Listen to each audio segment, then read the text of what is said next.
बहू या नौकरानी एक दर्द भरी कहानी। आज की कहानी जिसका टाइटल है बहू या नौकरानी एक दर्द भरी कहानी, आपको कुछ जानी पहचानी लग सकती है क्योंकि ये कहानी एक ऐसी औरत की है जिसे उसके परिवार और पति के घर में ही किसी नौकरानी की तरह जीवन व्यतीत करना पड़ता है। जानी पहचानी इसलिए क्योंकि हमारे देश में यही कहानी हर दूसरी महिला की है, इसलिए एक बार इस कहानी को पूरा पढ़ें। पूरे 4 साल बाद अश्विन कनाडा से लौटा था। कनाडा में एक ब्यूटी प्रोडक्ट बनाने वाली कंपनी के लिए अश्विन काम करता था। अश्विन अपने देश अपने घर लौटकर काफ़ी खुश था। एयरपोर्ट पर उतरते ही अश्विन की नज़रें अपने परिवार वालों को खोजने लगी।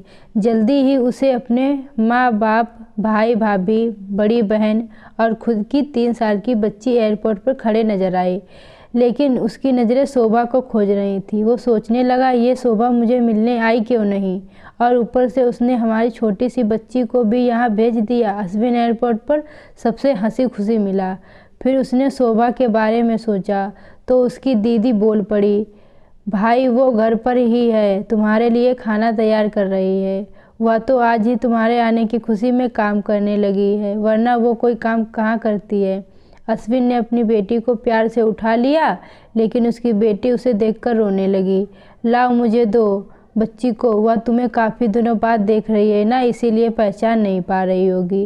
कहते हुए दीदी ने बच्ची को अपने पास ले लिया।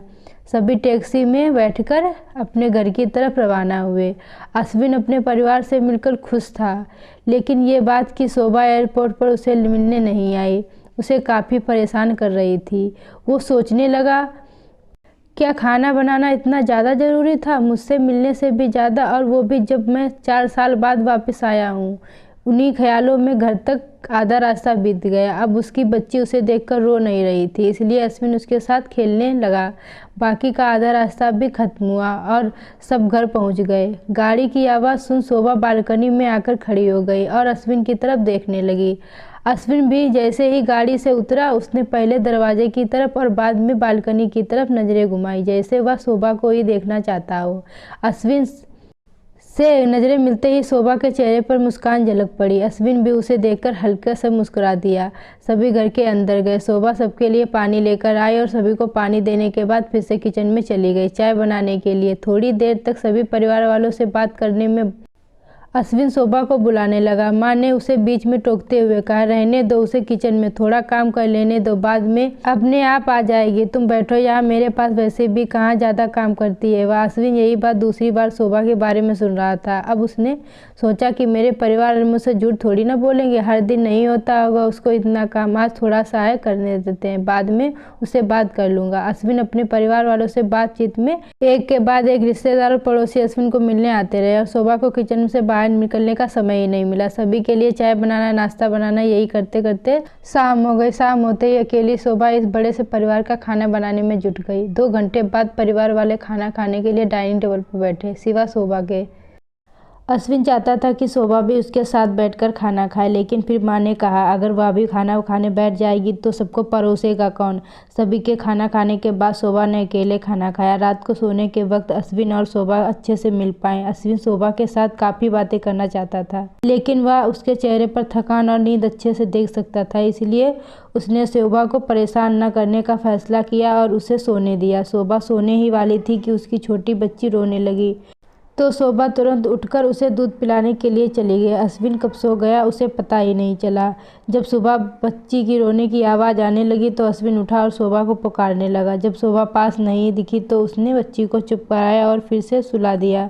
अश्विन बाद में शोभा को देखने लगा तो शोभा उसे फिर से किचन में मिली, जो सुबह सुबह ही जल्दी उठकर घरवालों के चाय नाश्ते की तैयारी में लग गई थी। अब अश्विन सोचने लगा, माँ और दीदी तो कहती थी कि शोभा ज़्यादा काम नहीं करती, लेकिन जो मैं देख रहा हूँ वो तो कुछ और ही है। अश्विन अब सब समझ गया था, पर वो अपनी माँ को ऐसे नहीं बोल सकता था कि शोभा से ज़्यादा काम ना कराया करो, लेकिन इसलिए अब उसने खुद ही शोभा की मदद करना शुरू कर दिया था। अश्विन के हाथ बटाने से शोभा को थोड़ा अच्छा लगने लगा था। अश्विन ने कुछ दिनों में ही से ये महसूस कर लिया था कि शोभा अब वो शोभा नहीं रही जिसे अश्विन शादी के करके लाया था।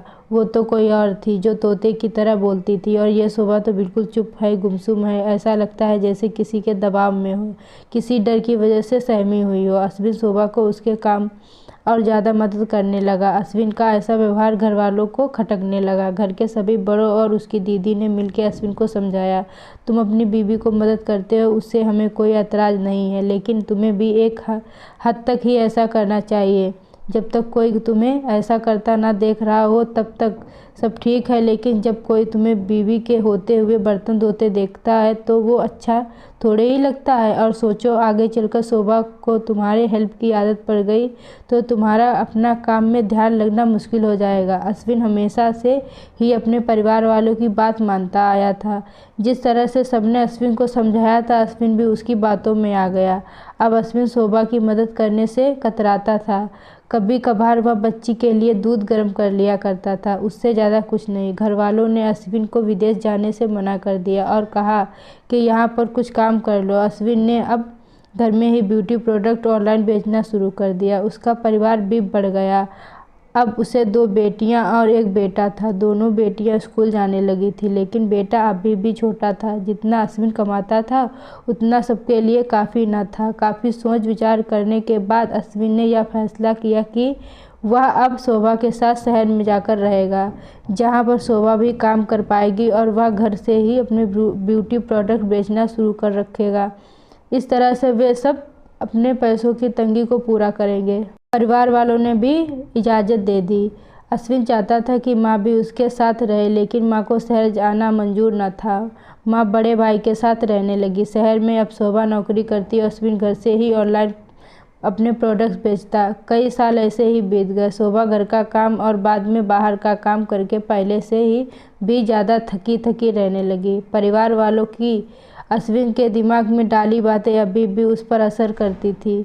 वह यहाँ पर भी शोभा का हाथ न बटाया करता। अश्विन अब दिन रात अपने प्रोडक्ट बेचने में ही मशरूफ़ रहता। कभी कभी शोभा उससे कहती कि मुझे अच्छा नहीं महसूस हो रहा है, मुझे डॉक्टर के पास ले चलो। वो हाँ कह देता, लेकिन अपने काम में इतना खो जाता कि कभी उसको डॉक्टर के पास ले ही नहीं जाता। शोभा तो बीमार थी, लेकिन एक बार अश्विन बहुत ज़्यादा बीमार हो गया। इतना बीमार हो गया कि उसे अस्पताल में भर्ती कराना पड़ा। शोभा तो बीमार थी, लेकिन एक बार अश्विन बहुत ज़्यादा बीमार हो गया। इतना बीमार हो गया कि उसे अस्पताल में भर्ती करवाया गया। अस्पताल में अश्विन के पास सिर्फ शोभा थी और कोई नहीं।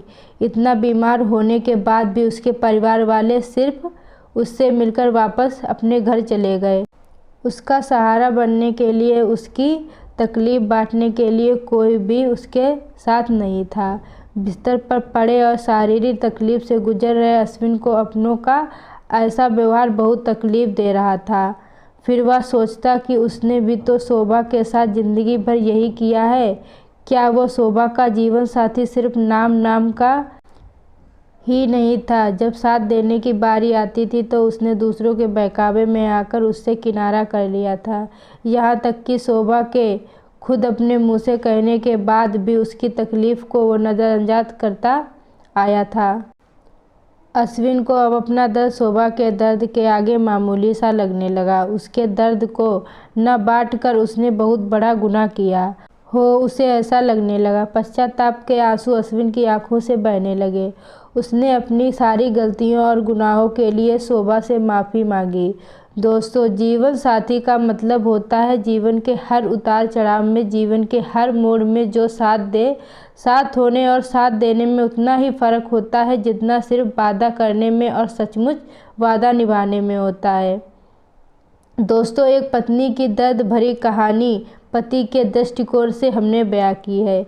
इस कहानी को पढ़कर किसी भी पति या पत्नी का अपने जीवन साथी के प्रति व्यवहार सुधर जाएगा। पूरी कहानी पढ़ने के लिए धन्यवाद। आपको यह वीडियो अच्छा लगा हो तो मेरे वीडियो को लाइक करना ना भूलें।